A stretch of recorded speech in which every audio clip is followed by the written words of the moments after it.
It's Monday, July 20th, 2026. You're listening to the DX Today AI Daily Brief. Today, Alibaba pushes a new open-weight model into a crowded frontier race. China's Moonshot readies a public offering as its revenue surges. And the World AI Conference closes in Shanghai with a new governance bloc taking shape. Let's get into it. Alibaba's Qwen team says its next flagship is nearly here. On Sunday, the group announced Qwen 3.8, a model of roughly 2.4 trillion parameters, and confirmed it will release the weights openly in the coming weeks.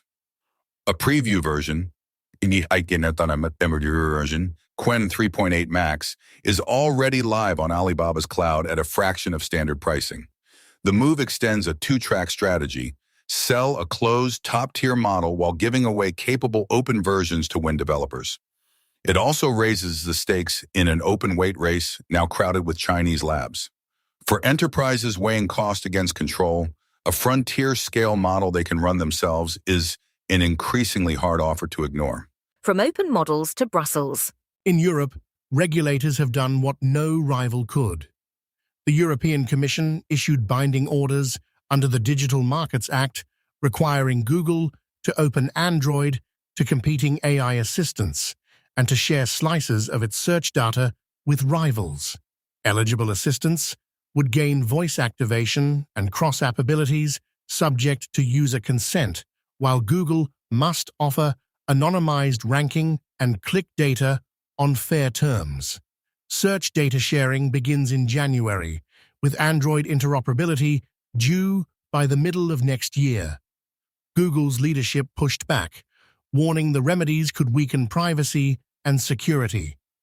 For every AI company that isn't Google, it's a legal path onto billions of phones, and access to search signal money simply cannot buy. Now, a public offering. China's Moonshot AI is moving toward the public markets. Bloomberg reports the company is preparing a Hong Kong listing in as soon as 6 months, after its annualized recurring revenue reached about $300 million in June, up from $200 million just 2 months earlier.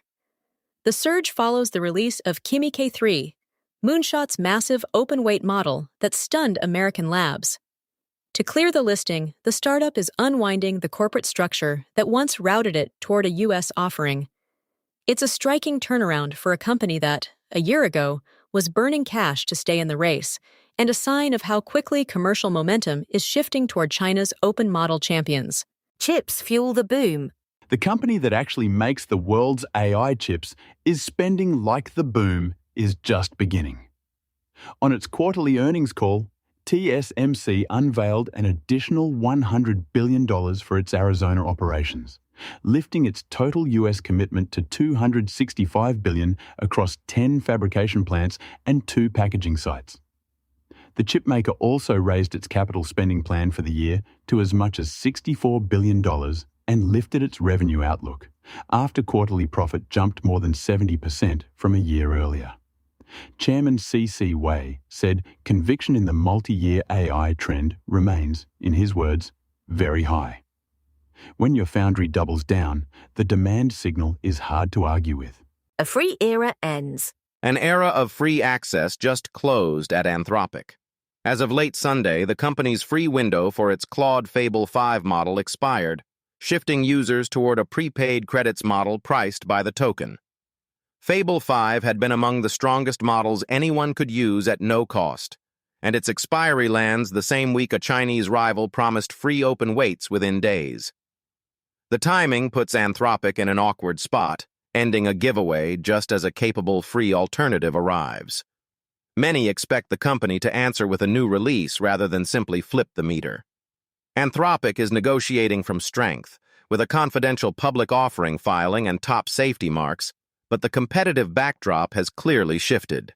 A contrarian billion-euro bet. The enterprise software giant SAP is betting big on an AI that isn't a chatbot.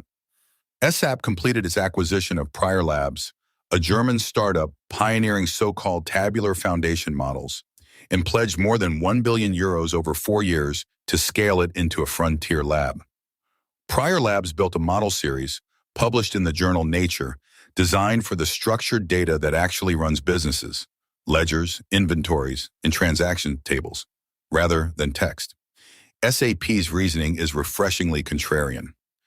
Language models handle documents well and spreadsheets poorly, and SAP sits on more enterprise structured data than almost anyone. It's also a rare European AI success story, an 18-month-old startup scaled into a lab with real money behind it. Washington sounds an alarm. Back in Washington, the weekend's big Chinese model release set off political alarm bells. White House AI advisor David Sachs called Moonshot's Kimi K3 launch concerning and warned it shows how the United States could lose the AI race. His prescription: fewer data center blocks, lighter state regulation, and less federal pre-approval, arguing that permissionless innovation is how America built its lead. Other investors piled on, one calling the release an inflection point that shifts value away from the model layer toward infrastructure and applications. The episode captures a real anxiety in American AI circles, that open, cheap, capable models from China are eroding the comfortable assumption that the closed frontier is safely ahead. A new retrieval champion. Nvidia is better known for chips, but this week it topped a software leaderboard. The company released Nemotron 3 Embed, a family of open models built for retrieval, the technology that helps AI systems find the right information to answer a question. Its 8 billion parameter version scored about 79% on a major retrieval benchmark, taking the #1 overall slot, and shipped as open checkpoints under a permissive license. Retrieval quality is the quiet foundation beneath most enterprise AI deployments, from customer support bots to internal search. By releasing a leading model openly, Nvidia strengthens the broader ecosystem that ultimately buys its hardware, a reminder that the company's strategy runs well beyond silicon. Humanoids take the stage. At the World AI Conference in Shanghai, humanoid robots stole the show.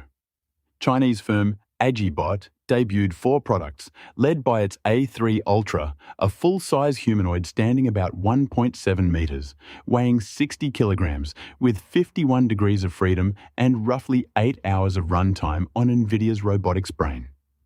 Alongside it came an education platform, a heavy payload industrial robot, and a new dexterous hand. The pitch is versatility. One hardware family spanning classrooms, factory floors, and research labs. China's humanoid push has accelerated sharply this year, with a wave of companies racing to commercialize machines that can walk, grasp, and work an 8-hour shift. The demos are slick. The real test is reliability outside the show floor. Shanghai closes with structure. That Shanghai conference closes today, and it leaves an institution behind. Over 4 days, the World AI Conference drew more than 1,000 exhibitors and featured a first-ever keynote from China's top leader. Its headline outcome: the launch of the World Artificial Intelligence Cooperation Organization, a new intergovernmental body backed by 29 founding countries and headquartered in Shanghai. Members skew toward the global south, and the pitch centers on open-source AI and training for developing nations. Whether it becomes a durable institution or a one-time communique depends on what comes next: a charter, leadership, and members beyond the initial group. But arriving first, with structure, is itself a real advantage in shaping the rules to come. A phone with no apps. Imagine a smartphone with no home screen and no grid of apps. At the Shanghai conference, Nubia, a brand owned by Chinese maker ZTE, unveiled the Nubia X Ultra, which it bills as the world's first agentic AI phone. Instead of tapping icons, users summon a voice agent, built on ByteDance's Dubao assistant, through a dedicated side button, and it carries out tasks across the device. It's part of a broader Chinese push to reimagine the phone as an assistant shell rather than a launcher for apps. The idea is bold, and the questions are obvious.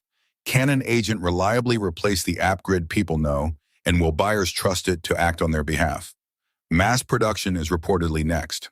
Japan builds its own stack. Finally, Japan is assembling its own AI backbone. A newly formed consortium called Noetra, led by SoftBank, Sony, Honda, and other national champions, plans to stand up a large sovereign computing project built on tens of thousands of Nvidia's next-generation chips. Backed by government funding, the effort aims to build homegrown, multimodal models for physical AI and robotics, with construction beginning next year. Its leaders frame it as a genuine third option, distinct from American and Chinese AI stacks. It's the latest sign that governments increasingly treat advanced AI compute as strategic infrastructure, something to be built at home rather than rented from abroad. For a country betting its industrial future on robotics, sovereign compute is the foundation. That's your briefing for Monday, July 20th, 2026. For DX Today, stay curious.